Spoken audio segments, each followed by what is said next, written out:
백순영 가톨릭대의대 명예교수 모시고 코로나19 소식 짚어보도록 하겠습니다. 어서 오시죠. 네, 안녕하세요. 예, 교수님 말씀드린 것처럼 지역 발생과 해외 유입 감염 사례가 동시에 증가를 했습니다. 공교롭게도 정부가 사회적 거리두기 1단계로 조정한 그 첫날 세 자릿수까지 늘어난 건데 추세 어떻게 보시는지요?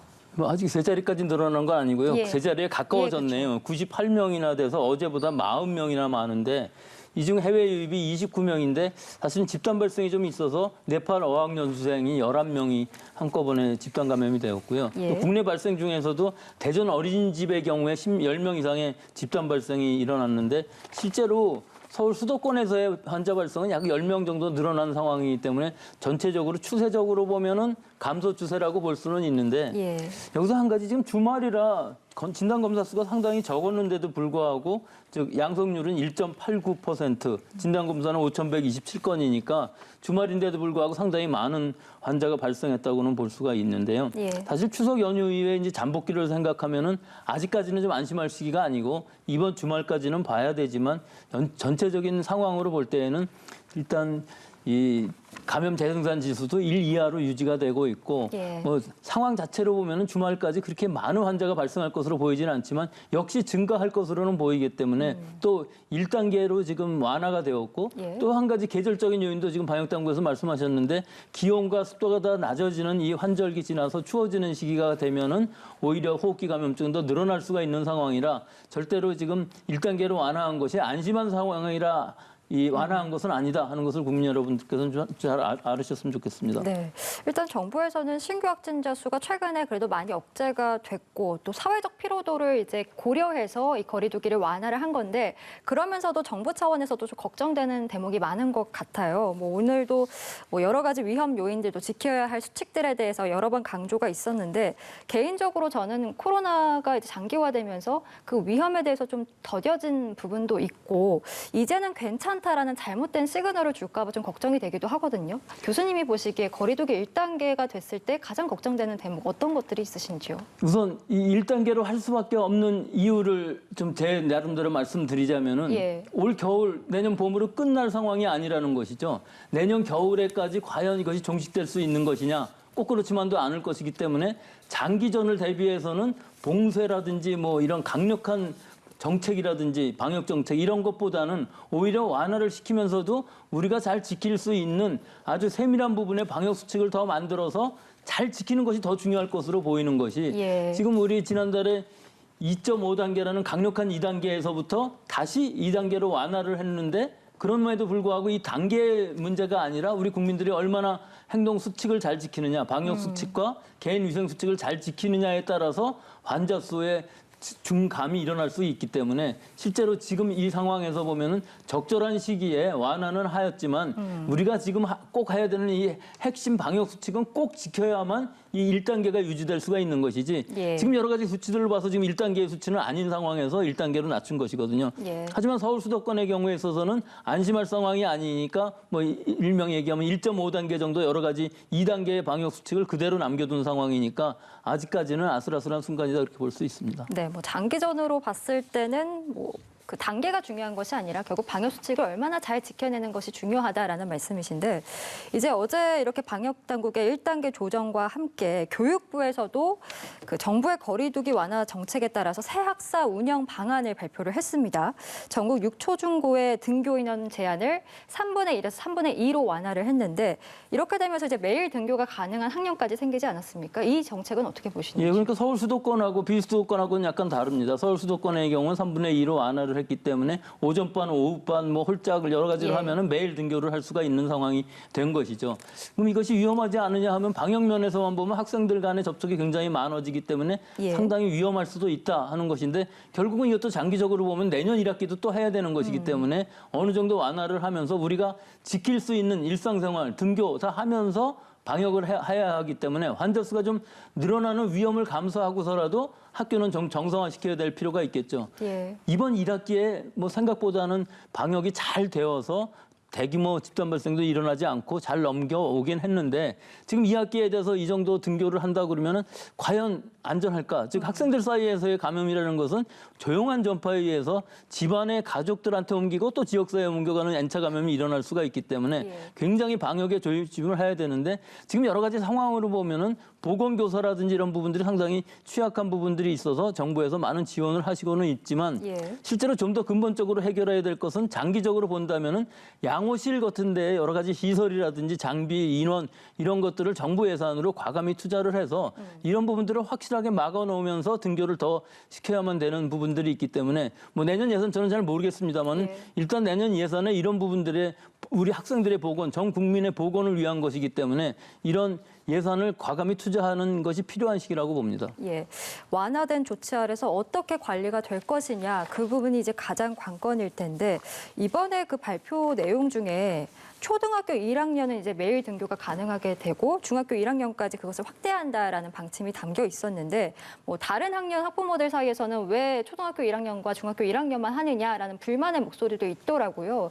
이렇게 좀 학년을 나눠서 매일 등교를 하게 하는 이 정책에 대해서는 어떻게 보시는지도 궁금합니다. 이것도 뭐 어쩔 수 없는 고심의 끝이었다고 볼 수밖에 없는 거지. 초등학교 1학년이나 중학교 1학년 같은 경우는 뭐 고등학교 1학년은 조금 다를 수 있습니다. 많이 컸기 때문에 사실 학교에 적응하기도 어렵고 하루라는 이 생활이 제대로 이루어지지가 않고 있는 상황이 된다면은 앞으로 계속 공부를 해야 되는데 문제가 심각할 수가 있거든요. 그래서 특히 중학교 1학년, 초등학교 1학년인 경우에 있어서는 매일 등교함으로 해서 하루를 어떻게 시간을 나눠서 보내야 되는지 이것이 몸에 익어야 될 시기이기 때문에 중, 2, 3, 뭐 초등학교 나머지 고학년들하고는 다른 이런 상황을 하는 것은 어쩔 수 없는 선택이었다고 봅니다. 네, 불가피한 선택이었다는 말씀이신데 뭐 우려되는 대목도 워낙 많고 참 쉽지 않은 문제인 것은 분명한 것 같습니다. 저희도 이 추세 더 좀 지켜보도록 하도록 하겠습니다. 일단은 저희 사회적 거리두기가 1단계로 완화가 됐기 때문에 우리 생활에 어떤 변화가 있는지 짚어볼 필요가 있을 것 같습니다. 우리 생활에 어떤 변화가 있느냐 하나씩 짚어보면 먼저 정부가 수도권과 비수도권을 구분해서 지금 방역 수칙을 적용하기로 했거든요. 구체적으로 어떤 내용들이 담겨 있는 겁니까? 일단 제일 중요한 것은 실내 50인, 실외 100명의 모임을 금지했었던 집합 금지를 집합 자제로 했죠. 하지만 서울 수도권인 경우에 있어서는 이 집합 자제인 의미에 있어서 사실은 100명 이상의 모임이 있을 경우에 있어서는 사람들의 밀집도, 즉 1.4제곱미터, 1.2평 정도 되는데요. 그 1.2평 안에 1명 정도 들어갈 수 있는 밀집도를 가져야만 집회를 할 수 있게끔 한 것은 사실은 1단계 조치는 아닌 것이고 그러니까 이것이 제일 중요한 부분이고 결국은 결혼식이라든지 여러 집회들을 할 때 또 우리가 어떤 모임 같은 걸 할 때 학회 같은 것들을 할 때는 이런 부분이 제일 중요할 것으로 보이고요. 그다음에 중요한 부분으로서는 300인 이상의 학원이 이제 갈 수 있게 된 것과 그다음에 고위험 지역으로 되어 있던 클럽, 노래방, 단란주점 같은 유흥주점이 영업을 재개하게 되었는데 여기서도 마찬가지로 밀집도라는 것이 4제곱미터 안에 1명 들어가야 되고 또 한 가지는 3시간 영업을 했으면은 1시간 정도, 뭐 1시간까지는 정하지는 않았습니다만 일단은 시간을 띄면서 소독과 환기를 함으로 해서 좀 더 바이러스가 만약 있다 할지라도 감염의 위험성을 낮추겠다 하는 것인데 이런 여러 가지 거리두기라든지 개인 위생 수칙 이런 것들을 기본적인 것들만 다 잘 지킨다고 그래도 문제가 없을 것으로 보이기는 하지만 이런 유흥지점 같은 데에는 특성상 음주를 하면서 계속 마스크를 쓰고 있을 수 있느냐 하는 부분들 또 서로 간의 접촉점이 굉장히 많다는 부분들 이런 것들은 방역당국의 어떤 조치에 의해서 될 부분들은 아니고 개인들이 그 위생수칙을 잘 지켜야 될 것으로 보이고요. 또 마지막으로 한 가지는 방문 판매는 사실은 지금도 금지되어 있는 상황이니까 이 부분은 아직도 허가가 되어 있지 않다 하는 것과 한 가지 더 있네요. 프로야구의 경우에 있어서 30% 입장을 할 수가 있는, 직관을 할 수가 있는데 여기서도 한 가지 문제점인 것이 지난번에 한번 실시를 했던 부분들인데 30%가 들어간다는 것이 문제가 아니라 안에 들어가서 모여서 응원을 한다든지 하면은 결국은 마찬가지 일이 되기 때문에 이런 부분들을 얼마나 잘 관리할 수 있는 것인가가 관건이라고 하겠습니다. 예, 알겠습니다. 이제 방역 수칙에 어떤 변화가 있는지에 대해서 짚고 있는데 종교 시설과 관련해서도 이제 수도권 교회에서 예배실 좌석수의 30% 이내라면 대면 예배가 허용이 됩니다. 물론 식사, 소모임, 행사는 금지가 되는데 사실 앞서서도 연일 이 집단 교회발 감염이 있어 왔고 지금 100명에 육박하는 신규 확진자 수가 나오고 있는 상황에서 과연 대면 예배 뭐 제한한다고는 합니다만 괜찮을까라는 우려도 돼서요. 어떻게 보시는지요? 그래서 이것도 지금 예배를 어떻게 하느냐에 따라 다를 것 같습니다. 가능하면은 찬송가 같은 거 하지 않는 것이 좋을 것이고 소모임이라든지 식사 같은 건 당연히 안 해야 되는데 예. 근본적으로 제일 중요한 부분은 소독과 환기를 얼마나 잘 할 수 있느냐 하는 것이죠. 즉 모든 사람들이 그 환경이 좋은 환경에서 접촉되는 부분들을 손 씻기를 잘 한다 그러면은 이런 예배에 있어서 그 행동 자체의 문제인 것은 아닌 것이거든요. 예. 그 안에서 방역 수칙을 얼마나 잘 지킬 수 있느냐, 또 교회 당국도 그 방역 수칙을 얼마나 잘 지키면서 예배를 볼 수 있느냐, 또 예배와 예배 사이에 있어서 사람들이 들어올 때는 또 괜찮은데요. 나가면서 몰려 나가면서 접촉점이 생기거나 또는 화장실이라든지 실내 공간에 있어서 밀집도가 생기면 곤란한 부분이 있기 때문에 이런 부분들을 얼마나 잘 통제할 수 있느냐 하는 것인데 사실은 30% 정도의 신도들만 모인다고 그러면은 예. 관리만 잘한다 그러면 얼마든지 감염 안 되고서 예배는 볼 수 있을 것이라고 봅니다. 예, 알겠습니다. 방역과 일상이 균형을 이룰 수 있느냐, 그 기로에 서 있고 앞으로 우리가 어떻게 하느냐가 더 중요한 시기인데 그럼에도 불구하고 이 사회적 거리두기가 풀리자마자 좀 위험한 모습들이 속속 나오고 있는 상황인 것 같습니다. 서울 유흥거리에서 20대 청춘들이 오랜만에 북적였다라는 소식도 들렸고요. 뭐 고위험 시설 같은 경우는 앞서서도 말씀해 주셨지만 마스크 착용이 과연 가능하냐, 뭐 전자출입 명부가 제대로 지켜질지 의문이다라는 우려의 목소리들이 있습니다. 이를 방지할 대책 좀 충분히 마련이 돼 있는지도 의문인데요. 어떻게 보세요?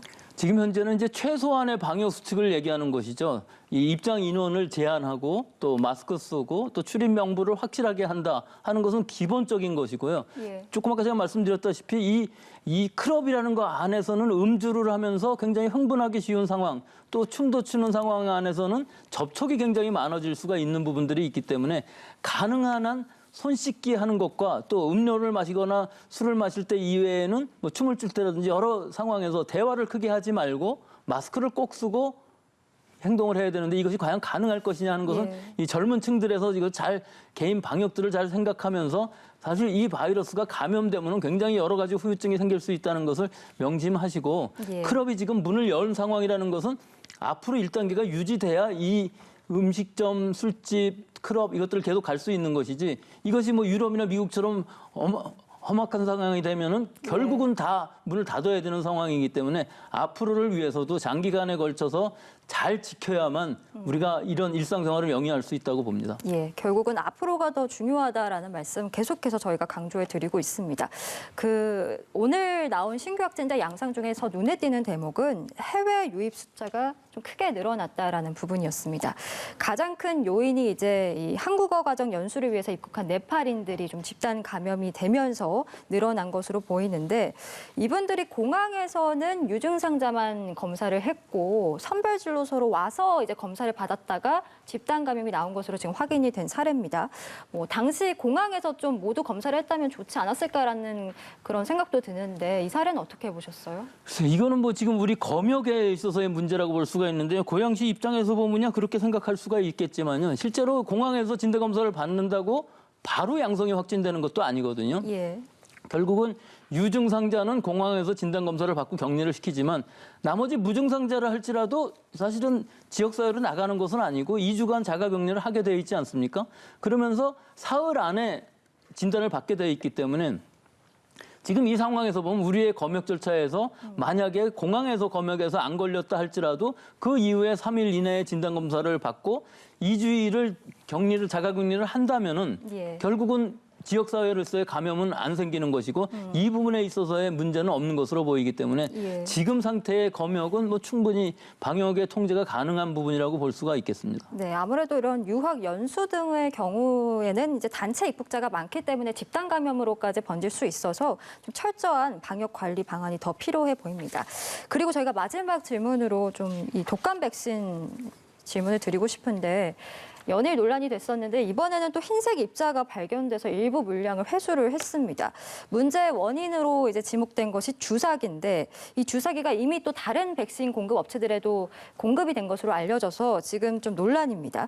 뭐 여러 가지 백신 총체적인 과정에 문제가 있었다는 지적이 있는데 어떻게 보시는지요? 그렇죠. 정체적으로 지금 방역 당국의 신뢰를 잃어가는 상황이 있었는데 이것을 어떻게든지 마무리를 하고 우리 국민들의 신뢰를 얻어야 되겠죠. 예. 여기서 지금 주사기가 항원이가 뭐 여러 군데 사용됐다는데 사실은 이것은 품질 관리의 문제이기 때문에 어떤 항원 단백질이 이 주사기와 만나서 지금 침전물이 생겼느냐 하는 것은 별다른 문제이기 때문에 지금 상황에서 이 백신을 맞은, 즉 이 침전물이 생긴 백신을 맞은 사람들이 한 17,000명 정도 된다고 하니까 예. 일단 부작용에 관한 부분에 있어서는 큰 문제가 없어 보여요. 왜냐하면 이물질이 들어왔다든가 상온에 노출된 게 뭐 일부는 있었다고는 하지만 부작용이라는 면에서 보면 일단 끝난 것으로 보이지만 예. 이 백신이 과연 효과가 있었느냐, 이 침전물이 있었던 것들이 백신으로서 작용을 제대로 했었느냐 하는 것은 이 맞은 환자들이 2주일 안에는 항체가 생기기 때문에 이 중화 항체가 어느 정도 생겼느냐를 알려줌으로 해서 이 백신에 대한 문제점은 해결될 수 있을 것으로 보이고 실제로 문제가 됐었던 예. 백신들은 다 수거를 했기 때문에 수거해서 폐기했기 때문에 문제는 없지만 17,000명에 대한 그 그 중화 항체에 대한 임상 데이터를 정부 당국에서 방역 당국에서 그것을 보여줌으로 해서 어느 정도 신뢰를 얻을 수 있지 않을까 그렇게 생각합니다. 예, 이번 기회를 통해서라도 백신 관리의 총체적인 문제들 좀 해결이 있었으면 좋겠다라는 바람까지 저희가 담아보겠습니다. 오늘은 저희 코로나19 소식 백순영 가톨릭대의대 명예교수와 함께했습니다. 말씀 고맙습니다.